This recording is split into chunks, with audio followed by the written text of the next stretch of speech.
Oni ndine Jack. Nde nkaniri nkamwa ku USA ndi abambo uyu dzina lake akuti Brandon Isobel wazaka 25. Mu 2022 Brandon ankagwira ntchito ku FedEx. Kumeneko anakakumana ndi atsikana awiri. Onse oti amagwira ku ntchito. Brandon anali wokwatira komanso anali ndi mwana.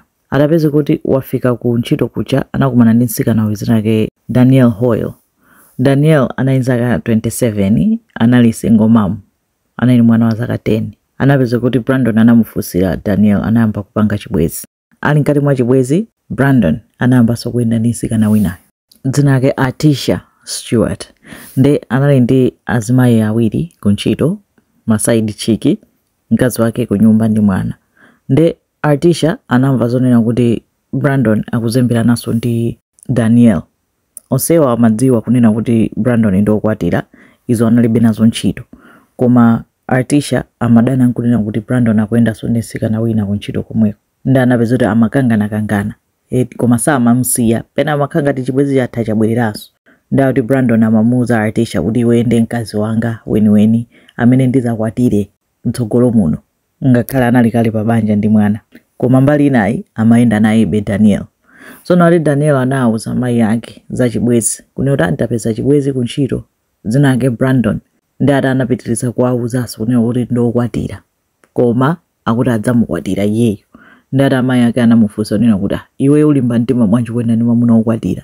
Ngati akumpanga chiti mkazi wake, iweyo ndesaza kupanga chiti. Anamuuzitsa kuti mamunayo mukanamusiya chifukwa chonena kuti ngati sangathe kumpatsa ulemu mkazi wake, sangathe kupatsani ulemu. Koma izo Daniel sanazimvetse, anapitirizabe chibwezi. Nde pamakhala mpungwepungwe pakati pa Daniel ndi Artisha ku ntchito kukanganira na Brandon uja. Koma zonsezo kumbali kuso kuli awaifi IMG1 na Brandon. Zonse mikangano yonse ya ku ntchito mkazi wake wa Brandon sizimamukhudza kapena samazidziwa, zimachitika ku ntchito. Zinapezeka kuti mpaka na Daniel anapeza kuti ali ndi mimba ya Brandon. Ali ndi mimba, Artisha anamva. Ndi Artisha anapsa mtima kutesa chibwezi. Chitatha Brandon anasweka mtima ndi kumunyengerera kuti iye inawuzo kuti iwe ndizakwatire.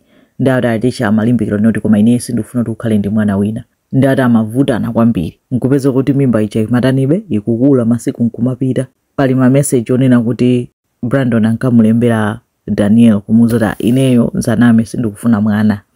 Ndili kale ndi mwana sinditha nkumulira komwe. Ndili pa banja ndi mwana. Ndi sindikufuna kuphatikizapo so ifa sinikwanitsa. Ma message otero koma Daniel amaona kuti iye yakwanitsa. Iye amafunisisa kuti abereke mwanayo. Makananji nangasi mamuna anali okanganirana. Koma iye mimba anayisunga mpaka kumapeto. Koma munthu yonseyo Brandon anala kupitiriza chibwezi ndi Artisha. Koma akukanganabe kuza mimba kakhale mimba yakula. Ndi mu 2022 Daniel anapita ku chipatala, anali muleba. Ali ku chipatala muleba, abale ake onse amadziwa iye akukabereka. Brandon anapita konko, anapita kumene kucha mpaka mwana anabadwa. Ati nthawi yonseyo anali kuleba kukubadwa mwana, anali ali pa foni akumayankhulana ndi Artisha uja. Kumakangana abesoti mwana ameneyo ine sindikufuna kuti ubereke mwana wina, munthu unena kuti ukundikonda. Nde anakangana mwana anabadwa, kenako anatulusidwa mchipatala. Daniel atatulusidwa mchipatala anamtenga mwana akaonesa mayi yake Daniel uja. Amayi mwana kwabadwa mwana.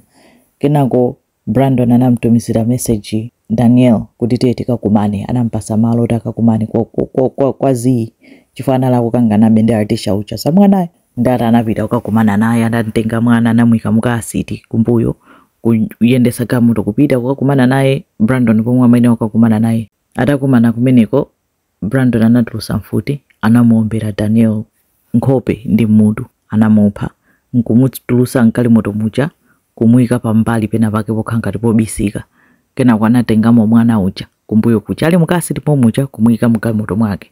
Kwamba kumangoyendesa gamoto. Anayima pena pafupi ndi mtsinje Mississippi River. Anantulusa mwana uja. Mwana analata vala kachipewa kachisoti komwe amavala mwana. Ana mwana wankasi dzina lake Kennedy, anampatsa dzina lake Kennedy. Atakaveka meneka mwana ka bonda kamnyuwani kamavalira. Atakaveka kachipewa achani. Anakachosa pakasiti pacha kukanyamula kamwana kakeko ka 2 days old, kanali ndi masiku awiri. Kukanyamula kuyenda nako kupita kuli mtsinje kucha. Ndi ali munjira chisoti chake chinagwa, mwana uja chinagwera pansi. Brandon sanaone. Mtsinje umenewo ndodzadza ng'ona koletsedwa kupitako. Brandon anamunyamula mwana uja ndikumuvungira m'madzi. Kenako kutani kubwerera kumapita kukwera galimoto kuyamba kuzungulira kuyang'ana kuti what next. Anatulusa kasi tija anakayima pa Walmart, chishopu chachikulu ku USA. Anakayisiya kuseri kwa Walmart. Kasi ya mwana ija kubwerera mgalimoto kupita kwa chibwezi chake chija Artisha. Basi kuyamba kufuna kuti azipitiriza zinthu ngati kuti palibe chomwe chachitika. Galimoto ya Daniel inapezeka ndi mifuti ma bullet holes. Mpamene anayamba kusakasaka anampeza Daniel uja. Kenako anayimbira foni abale ake Daniel. Abale ake Daniel akunena kuti Daniel anali ndi mwana, atauzidwa kunena kuti waomberedwa. Mwana ali kuti. Apolisi mpamene amato akuti pali mwana, pamba usakasaka kuti mwana ali kuti.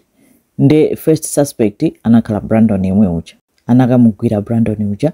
Analali ndi achibwezi enawo Artisha. Amakana kunena kuti mwana wapita kuti. Nde apolisi anayang'ana mufoni mwake GPS inali on, nde imasonyeza malo inali kusa amene iye anapita. Nda polisi anatsata komwe foni GPS inalowera mpaka kufika ku mtsinje kuja. Atafika ku mtsinjeko apolisi anapeza kachipewa ka mwana kana atayika kanja. Anasakasaka ku mtsinjeko sanapezeko kalikose, mwana sanapezeke kufikira tsiku la lero imene inayi 2022. Anapita ku nyumba kwa Artisha kuja, anakapeza nsapato zake anazivula anazisiya kumeneko. Brandon anazitenga nsapato zija ukazipanga testi, anapeza kunena kuti zikusonyeza kuti doti lake. Anapita adi ku mtsinje ku Mississippi River kuja. Masokosi ake panali podonthera magazi. Anapeza kuti magaziwo anali Daniel. Mene anamuombera Daniel magazi anadonthera pa masokosi yake. Mpamenetu anamangidwa a Brandon. Kwa chita interview kwa fusa, apolisi anawafusa koyamba nkakana kenako anankona kuti ndamuombera. Endo nthawi mwana anena kuti ndamuomberayo inali nthawi yoti apolisi analasana nene kuti Daniel waphedwa munjira yanji. Anangoti waphedwa. Anamfusa kuti mwana ali kuti. Ananena kuti anamutaya. Ananena kuti zinthu zosiyana zosadziwika bwino. Eventually ananena zoona. Kenako after some time kusintha statement kuti zonsezo ndi manama. Anandikakamiza kuti ndinene choncho. Koma pakali pano mlandu uli kamwankamwa, uli mkhoti. Brandon akuzengedwa mlandu. Onse achibwezi akale wa Artisha awo akuyankhulapo. Akazi awo amene anali okwatira nawo akuyankhulapo. Nkhani yochititsa mantha, yochititsa chisoni kunena kuti mpaka na akawa osangowasiya mpaka na kuapha. Imene ndi nkhani ili mkamwankamwa ya Brandon Isabel ku USA. Zikomo kwambiri.